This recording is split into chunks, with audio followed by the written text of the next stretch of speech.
Welcome to today's Destination Unknown. I'm your host, Alyssa Hall. Today is the video I've been promising myself and you that I would finally get done. I think it took me a while to finally get around to doing this one because I couldn't get my brain around how I was going to approach the subject. But today, as you know from the title, we're talking about Veves.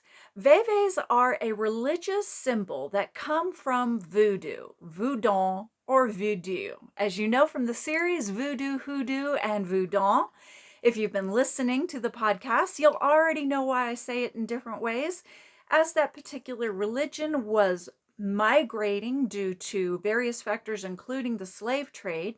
We saw beliefs that were taken from West Africa.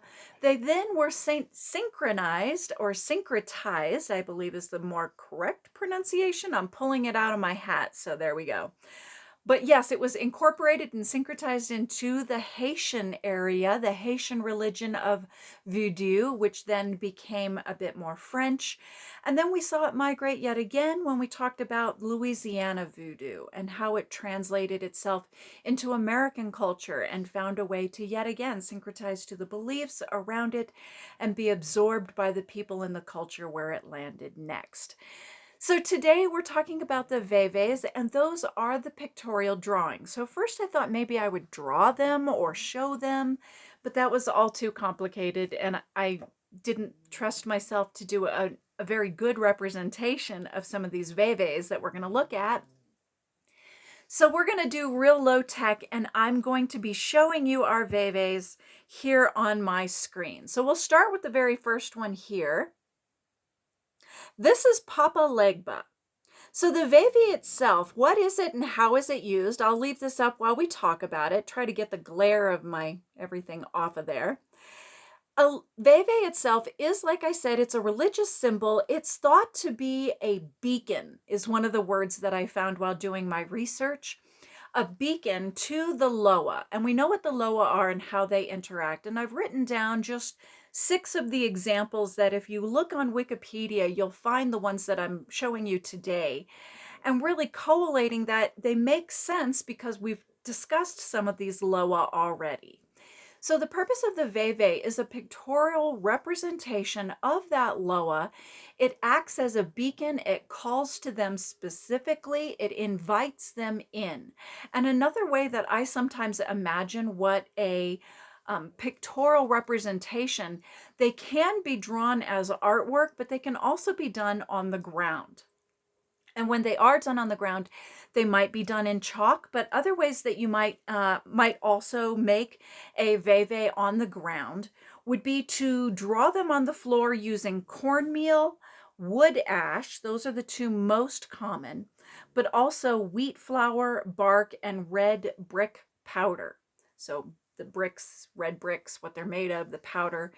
You put those different things together, and obviously you're going to have different color and color combinations that are also going to go with this. That's a little different than what we're looking at today. We're just looking at the line art, as they would say in artist terms. So yes, the purpose of the Veve is to call to the particular Loa that you are appealing to during your ritual. This might be something that you're doing more personally or including on your altar as a way to remember and see it often and call that Loa to you for their protection, their service. They're a reminder of call to service for yourself as well. And Papa Legba, just to bring him up again, of course, the reason we're talking about him first is, as you remember from our podcast, he is the first one called upon in most of the ritual forms. He's a gatekeeper figure. He's also protector and is shown in different ways because he's often seen at a crossroads concept, that he is the gatekeeper. The idea of the gatekeeper is that he stands between the veils, if you will, as they will sometimes say, between our world and the spirit world. So Papa Legba would be someone to call that in, and you can definitely see the crossroads being represented here in this particular Veve. Okay, on to the next one. Now, the next one that we're going to look at, this is Ogun. Ogun, O-G-U-N. And these names, as you remember, primarily came from West Africa And I have their origins written down, possibly being from the Congo people, as far as the Veves themselves that we're looking at as their earliest origins. And we know in different areas, different Veves will be used more or have more significance depending on where they're being practiced. So Ogun, who is this particular Loa, he is a warrior Loa, and he is a spirit of metalwork.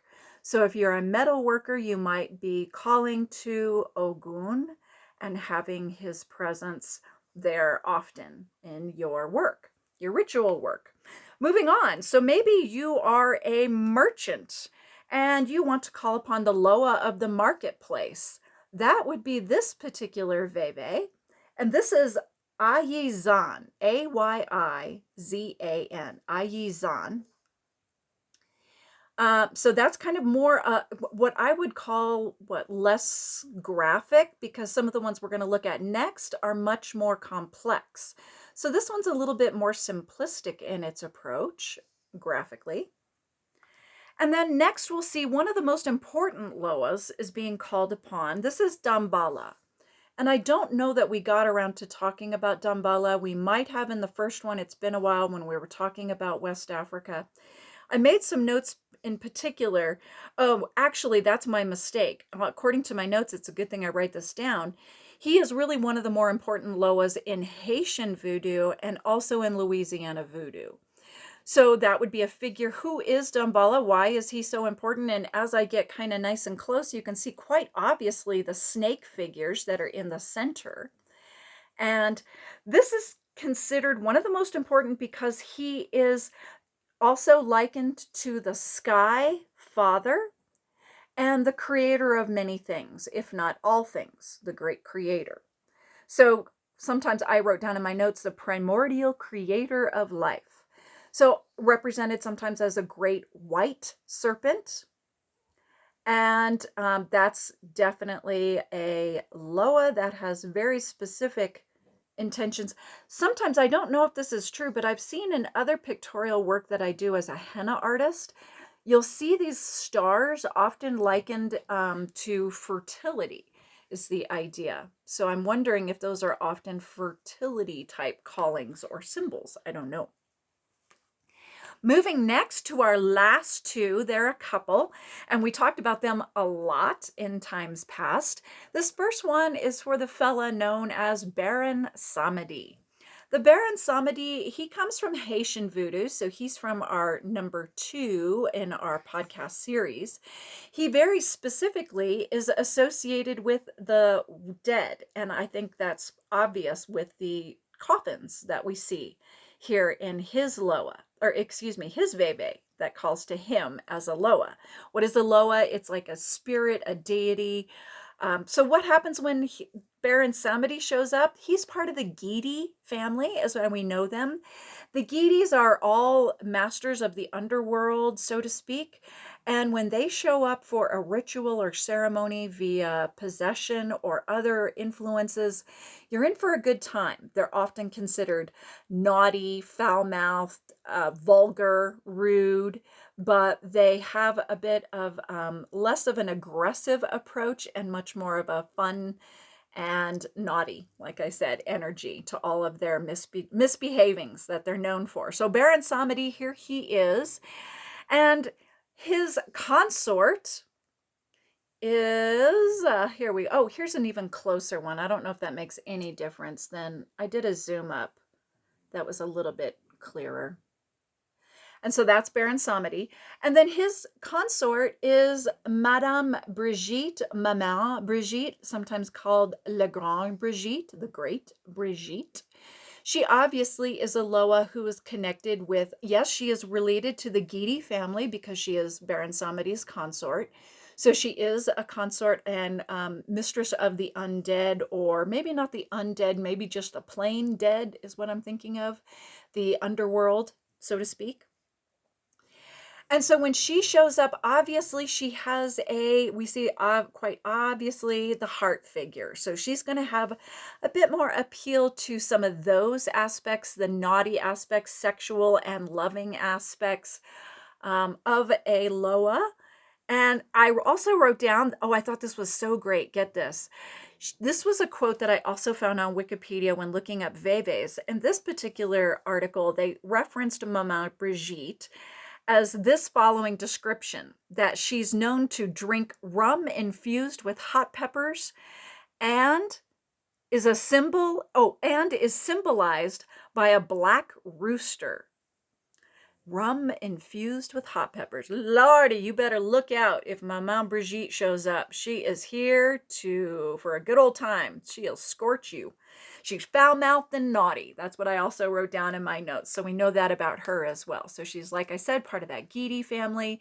And so these are a few, it really gives you an idea of how different Loa, or excuse me, I keep saying Loa, how different Veves look, and also how they have similarities and yet distinctions between which Loa they are appealing to, and also how they kind of have, to me, they are graphically similar. There's a lot of graphic similarities with the little stars, with the crossings. The nature of the art, like I said, the little stars are kind of a unifying figure that we see, or design element that we see in a lot of them. These crisscrosses, we see a lot of crossroads figured, either and in this one you see one X, then here's two X's to the side, here's another cross to the top, more crosses to the bottom on each side, crosses within the crosses. That's quite meaningful. And then again, larger symbols again. So crosses and stars, crosses and stars. We see those pictorial elements that really begin to bind this concept together and begin to form its own iconography as far as how it's used religiously.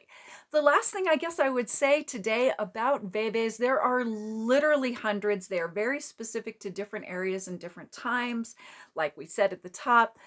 But the thing that I would leave you with, and with myself, is something that I kind of learned along the way. And that is when I was working as a henna artist, starting all the way 20 years ago, I saw Veves being used in some of the, what would you call them? They're kind of like if you go to a tattoo artist and you pick something off the wall, they call that flash. It's flash art. It's just kind of always there. The same equivalent for henna tattoos was put out in some of the kits and stuff. And there were some pictorial Veves that were in those kind of kits, that along with ruins, some kanji. It was a mishmash of cultures that was just put, like iconography or line art is really all I'm saying, just on one page of like, here's some stuff from around the world that you might find cool, along with mandalas and that sort of thing as well. What does this have to do with today? Well, at the time that I was using those, I did approach it from a very flash art perspective. And what I have now, I would say 20 years later, is a greater understanding. Maybe this is something we're all coming to more as a culture, or maybe it's just me in particular, but I have a better understanding and appreciation for the cultures that I'm borrowing from. So I am less likely to go to a festival setting and put Veves on teenage girls like I used to in the old days, because the Veves that are included in the flash art that I had on my pages all have hearts and stuff, and they have very similar elements to what we're looking at. They make for an interesting design, and people would be attracted to the idea that this was voodoo or a Veve that they were using or calling to on their skin. I think if I would include that now, I would do it in a much more controlled manner. It would be less about putting something out there for a big random public event where I might have walk-ups all day long, maybe in a more private setting where I can explain what this is and just to let them know that yes, you are wearing religious iconography. It's not just the same way that a cross can be used to adorn people. People do use it for tattoos and that sort of thing. It can be done quite tastefully.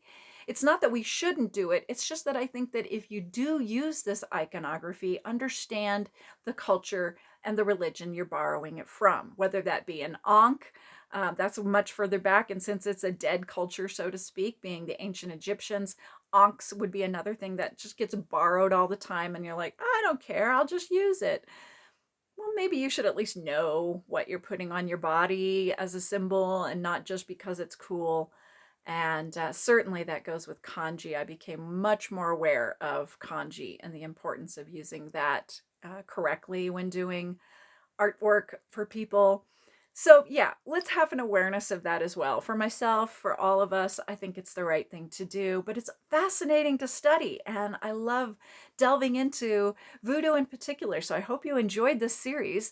This is, unless somebody starts telling me, like I have said in several of the podcasts now, if you guys want more, there's one more follow-up we could do for the voodoo series, and that's Santeria. We never got around to talking about specifically when voodoo moved to Cuba, it became what we would now call Santeria. That's the short version. If we want to delve into it for a podcast, let me know. I would be willing to get out there and do that research, but I'd like to get the feedback from you first, because at this point, what was supposed to be a 1 or 2 part became a 3 part plus a video. We'll leave it at that unless we hear more from you. And as always, thanks for joining me. Let's keep listening.